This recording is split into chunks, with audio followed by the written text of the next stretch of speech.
News पहुंचाएगा हर खबर आप तक।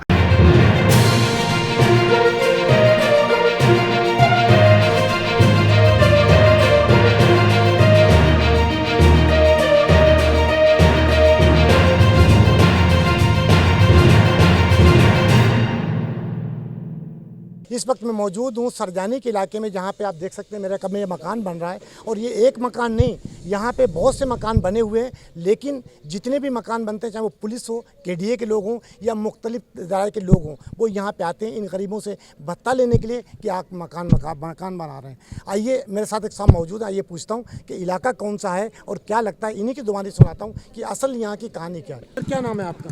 अस्सलाम वालेकुम, मेरा नाम सर जावेद हुसैन, जावेद नाम है। जावेद भाई, इलाके का नाम क्या, पूरा इलाका? सर ये सेक्टर 10 का 1 है, सरयानी टाउन, मोहम्मदी के कॉटेज के नाम से मशहूर है ये में। अच्छा ये बताएं, आप लोग जब ये मकान खरीदे थे, खरीदा था या कब्जा किया था आप लोगों ने? नहीं सर, हमने यहाँ ख़रीदे, मैं पेमेंट किया, हमारे पास कागजात हैं इसके। और उस वक्त ये हमें शो किया गया था कि शिफ्टिंग प्लाट है। हम लोग यहाँ रह रहे हैं, हमारा मकान है यहाँ पे। और उसके अलावा जो ना यहाँ पे मसला ये है कि जो लोग मकान बनवा रहे हैं उनमें मसला ये है, पुलिस वाले आते हैं, बदतखोरी करते हैं, पैसे लेके चले जाते हैं। पुलिस वाले क्यों आते हैं और क्या कहकर आते हैं? इसकी वजह तो हमें कुछ नहीं पता, बस वो आते हैं, गाड़ी ठोकते हैं, फिर बर्गर्स को लेके चले जाते हैं, फिर कुछ पैसे वैसे दो तो फिर मसला हल हो जाता है। कौन सा थाना लगता है यहाँ पे? ये थाना सरजानी टाउन लगता है। कौन आता है जिसका नाम पता है यहाँ पे? कौन? ये नहीं पता मुझे, कोई आते हैं, मोबाइलें आती हैं, बाइक पे आते हैं, वो आके चले जाते हैं, ये नहीं पता कौन आते हैं कौन नहीं आते। तो डिमांड कितनी करते हैं और कितने लोग पैसे देते हैं आप लोग? मुख्तलिफ डिमांड होती है, मुख्तलिफ ये कि वो 5,000 से शुरू करते हैं, 500, 400, 300 जो भी मिल जाए चले जाते हैं। देखिए नाज़रीन, ये जावेद साहब है इनका नाम और यहीं के रहायशी हैं। नाज़रीन एक चीज़ बता था, ये औकात है इस सरजानी थाने की, जो एक पुलिस की वर्दी पहनकर 5,000 रुपये से डिमांड करते हैं और 500 रुपये लेकर चले जाते हैं। क्या कहेंगे आप लोग इन्हें, इन पुलिस वालों को जिनकी ये औकात है?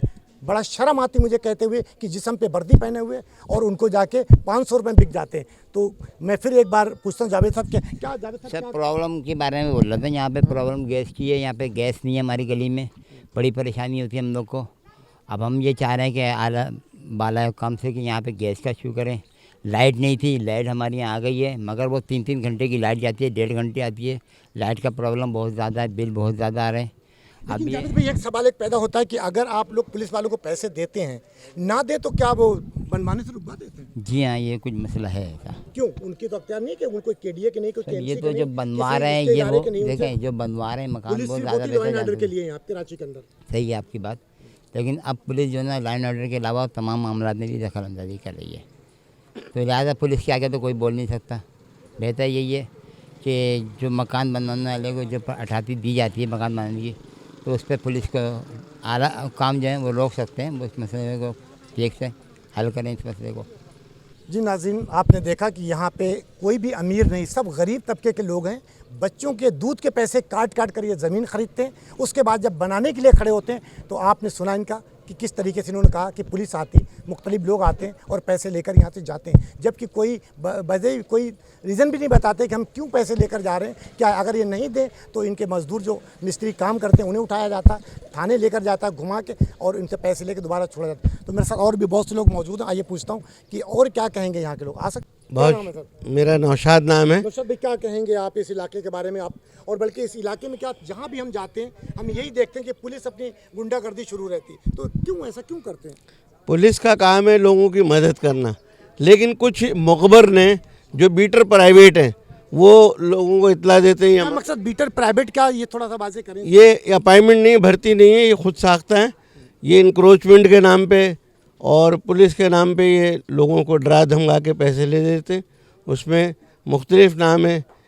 एक अली है जो अपने आप को कभी आसिफ और शाहजेब, सागर, जुनेद। सर नौशाद, आप बहुत बड़ी बात कर रहे हैं, आप जिनके नाम ले रहे हैं, कामरान, आपके पास ये कोई सबूत है इनके? सबूत तो ये इतनी आवाम बैठी हुई है, ये खौफ से नाम नहीं लेती। हम इसलिए नाम ले रहे हैं कि कुछ लोग एक दूसरे को बता रहे थे वो आया था, वो ले गया, वो आया था। इन्हीं की सुनी हुई बात मैंने आपको आगे कर दी, क्योंकि यहाँ ना बिजली है, ना पानी है, ना गैस है। बिजली है तो कई कई घंटे गायब रहती है, पानी का तो फुकदान है, गटर लाइन बिल्कुल सिरे से आप देख रहे हैं। यहाँ पे मच्छर, कुत्ते, बिल्ले इतने कि मैं समझता हूँ कि इनके लिए कोई स्प्रे का भी या कोई दवाइयों का बंदोबस्त नहीं है। तो यहाँ पे काउंसलर नाजिम कौन है? ये पाकिस्तान पीपल्स पार्टी से यहाँ की टीम जीती है। यूसी चेयरमैन और यूसी वाइस चेयरमैन, ये मुख्तलिफ़ इलाक़ों के लोग यहाँ आके शिफ्ट हुए हैं, लेकिन आज तक ये नहीं पता चला कि इंसाफ कौन देगा। आप देख रहे हैं लकड़ियाँ पड़ी हुई, लोग लकड़ियों पे खाना पका रहे हैं, लोगों के घरों के आगे गटर बह रहे हैं, गटर उबल रहे हैं, और बोरिंग का पानी जो बग़ैर किसी मेडिकल के लेबॉर्ट्री के लोग पी रहे हैं, टेस्ट भी नहीं हुआ, जिससे बच्चे बूढ़े बीमार हो रहे हैं और हामला ख़वातीन अस्पताल जाते ही दम तोड़ देती हैं। उनके लिए कोई ऐसा अस्पताल नहीं है। ये आगे एक ग्राउंड था, प्ले ग्राउंड, फुटबॉल ग्राउंड, जिस पे कब्ज़ा करके लोगों ने मकानात बना लिए। तो ये सबसे बड़ी बात ये है। नौशाद साहब, गलतियाँ तो कुछ हमारी भी हैं। आप कहने के प्ले ग्राउंड था बच्चों के खेलने का, उस पर कब्जा करके हमने खुद ख़रीदा। अगर हम उसको ना ख़रीदें, हम कहीं और ले लेते हैं, हम नहीं छोड़ते उसको। अब जो जिनके सर पे साया नहीं, झोपड़ी मकान, वो अपना बच्चों के लिए यहाँ इसलिए रह रहे कि वो गुजर बसर कर सकें। बाद में पता चलता है ये ग्राउंड था, ये फलानी अस्पताल की जगह थी, ये चाइना कटिंग थी, जापानी कटिंग थी और फिलिपाइनी कटिंग थी। क्योंकि एक शरीफ और पढ़े लिखे लोग तो यहाँ बहुत ऐसे कम हैं। ज़्यादातर मज़दूर तबका, ये आप देख रहे हैं, ज़ईफ़ आदमी हमारे बाप से भी ज़्यादा उम्र के बराबर के। लेकिन इनकी भी आपने सुनी होगी कि जो लोग आ रहे हैं वो बेचारे अपने बच्चों का गुजर बसर बड़ी मुश्किल से कर रहे हैं। बहुत शुक्रिया CNBC और BBC न्यूज़ का मैं शुक्रिया अदा करता हूँ कि उन्होंने हमारे मसाइल हल किए। मैं एक शहरी की हैसियत से बात कर रहा हूँ। पाकिस्तान जिंदाबाद। नाज़रीन, ये थे नौशाद साहब जिनकी आपने गुफ्तगू सुनी। इन्होंने कहा कि जिस तरीके से यहाँ पे लोगों को तंग किया जाता है, ना इनका कहना कि बिजली है, ना पानी है, ना गैस है। क्या ये सरजानी कराची का हिस्सा नहीं है? क्या यहाँ के रहने वाले हमें आपको टैक्स नहीं देते हैं? लेकिन आज इन्हीं को आप तंग कर रहे हैं इस तरीके से, तो ये किससे फरियाद करेंगे? कहाँ जाएंगे? कहाँ वो काउंसलर, कहाँ वो नाजिम, कहाँ चले गए? क्या इनकी कोई फरियाद सुनने वाला है या नहीं है? तो मैं कोशिश करूँगा और भी किसी से आपकी गुफ्तगू करा सकूँ जो यहाँ के रिहायशी लोग हैं, कि हकीकत क्या है, आया इन्होंने सच कहा या गलत कहा। सर, क्या नाम है आपका? मेरा नाम अनवर शाह है और मैं सोशल वर्कर हूँ। अरसा 30 साल से मैं सरजानी में रिहाइश पजीर हूँ। यहाँ पे मैंने बहुत सारे मामला देखे कि जो करप्शन है, जितने जराइम हैं, वो सब सरजानी थाने की तहवील में हो रहे हैं। और यहाँ पे जितने लोग बेचारे गरीब मकान बनाते हैं या अपना जमा पूंजी जमा करते हैं, किस्तों पे लेते हैं, किसी भी तरह लेते हैं, अगर वो ज़रा सा एक ईंट भी लगाते हैं तो उनका मुखबर आके थाने का इतला दे देता है कि साहब मकान बन रहा है, फौरी तौर पे पहुँचें। अब वो पुलिस वाले मुख्तलिफ़ ज़राए से यहाँ पे आके कहते हैं कि साहब ये ऑर्डर नहीं है और कोर्ट का ऑर्डर नहीं है, आप मकान नहीं बना सकते हैं, आपको भी पैसे देने होते हैं और लिहाजा ये कि आप हमें पैसे देंगे। इनमें जिसमें एक आसिफ है और एक अली नाम का है, जो कि बहुत, ये भी पुलिस थाने से ताल्लुक़ रखते हैं और इनके मुख्तलिफ़ मुखबर हैं जो पूरे सरजानी में फैले हुए हैं। अगर आप एक ईंट, एक बजरी की सीमेंट या कोई चीज़ भी ले आएँ, बोरी ले आएँ सीमेंट की, फ़ौरन उनको इतला हो जाती है कि मकान बन रहा है और फौरी तौर पे पुलिस एहलकार जो है बाइकों पे आके तकाजा कर देते हैं कि लाएँ 50,000 दें, 1 लाख दें तो बनेगा मकान। अब मकान किस तरह लोग बनाते हैं आपको पता है, इस महंगाई का दौर है, लोग खाने को नहीं है इस वक्त और माशी हालात इस कदर टूट चुके हैं कि लोग ख़ुदकुशी पे मजबूर हो रहे हैं। लेकिन यहाँ पे कोई सुनवाई नहीं है। इस थाने का रिकॉर्ड इस कदर ख़राब है कि मैं समझता हूँ कि जो भी SHO आता है वो इसी बुनियाद पर आता है कि कुछ लो दो, कुछ लो दे दो। तो यहाँ पे जो है ना कोई कार्रवाई करने वाला नहीं है। हम तो आला हुकाम से अपील कर कर के यहाँ थक गए।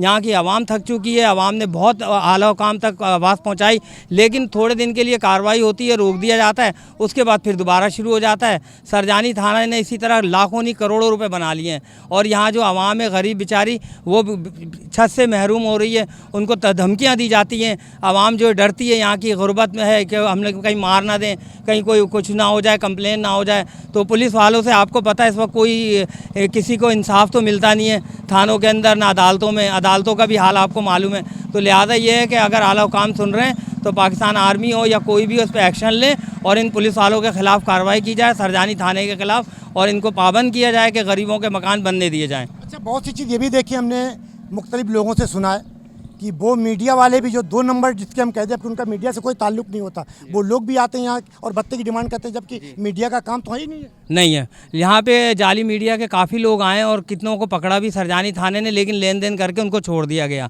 और जो असल मीडिया है वो दिखाने से कासिर है, वो दिखा नहीं पाता। जैसे आज आप लोग यहाँ आए, हम आपके शुक्रगुजार हैं। इलाका सरजानी टाउन के आप CNBC चैनल और अपना BBC न्यूज़ के कि आप लोगों ने आके यहाँ आवाम के लिए एक आवाज़ उठाई है। इंशाअल्लाह ताला हमें नज़र आ रहा है कि शायद आइंदा अच्छा होगा और इस सरजानी थाने के ख़िलाफ़ सख्त से सख्त कार्रवाई की जाएगी और इस थाने में ऐसा नहीं होना चाहिए और आज के बाद कोई सिपाही यहाँ मांगने आए तो उसके खिलाफ कानूनी कार्रवाई की जाए।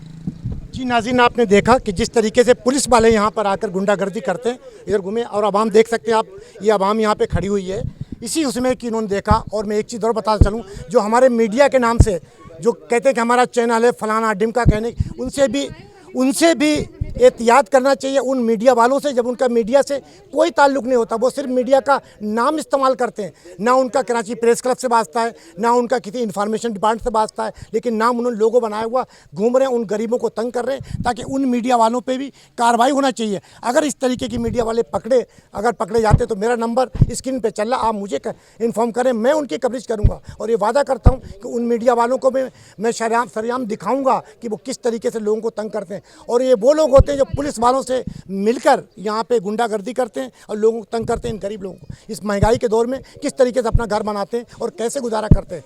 अगर इस तरीके से होता रहा तो यह SHO सरजानी को भी जवाब देना पड़ेगा। और IG सिंध, ये मेरी फुटेज आपके पास जाती है, आप देखते हैं, तो लिहाजा इस पर कार्रवाई करें, सरजानी थाने पे इनको पाबंद करें कि इन गरीबों को तंग ना किया जाए।